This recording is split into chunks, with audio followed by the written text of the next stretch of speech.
Hey everybody, it's Pete Burak and welcome back to Cathlist. Every cathedral has a distinctive chair designated for the bishop, called the cathedra, the Latin word for chair or throne. We got creative. Simply put, the chair of Peter is the cathedra of St. Peter's Basilica reserved for the Bishop of Rome, the Pope.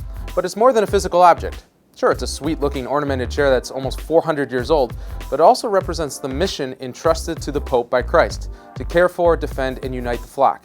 The Feast of the Chair of St. Peter is February 22nd, which happens to be this coming Wednesday. So today I'm going to share 4 more facts about it that you may not know. Yes, 4 facts. I mean, we're talking about a chair. Wow! What you see here is actually a display that contains the original chair of St. Peter, not the chair itself. The original wood is quite fragile because of worms eating it over time. Plus, folks have been cutting off pieces for relics. The chair has been repaired and ornamented over the years, and the Italian artist and architect Bernini created the display that everyone sees today. In order to save the chair from further damage, Pope Alexander VII had it enclosed in Bernini's design in 1666. The original chair looks like this. Did St. Peter, the first pope, actually sit in the chair? Well, according to the Catholic Encyclopedia in the 20th century, there was no reason to doubt the archaeological authenticity of it. But we do have to acknowledge that new advances in history, science, and archaeology might tell us something different. Nonetheless, we can all agree on the symbolism and spiritual significance of the chair of St. Peter. Unless, of course, you're an atheist. The Pope doesn't physically have to sit in the chair of St. Peter to be infallible. You know, I'd never thought about that before. He could be standing and be infallible, or on a boat, the papal pontoon. Papal infallibility is generally misunderstood by those outside and sometimes inside the church. And while we don't have the time today to explain it all, here's the gist. It's the dogma of the Catholic Church which says the Pope is preserved from the possibility of error when he defines a doctrine concerning faith or morals to be held by the whole church. Check the link in the description below for a more in-depth explanation.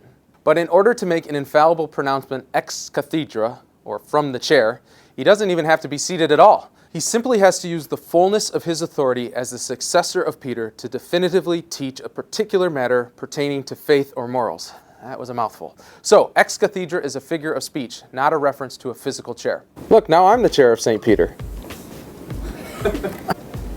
That's it for now, everybody. If you enjoyed this, don't forget to subscribe to the channel for more videos like this and much, much more.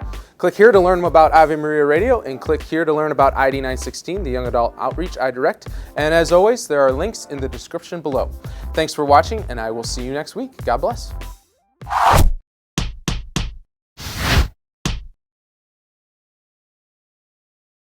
don't know what to do with my hands.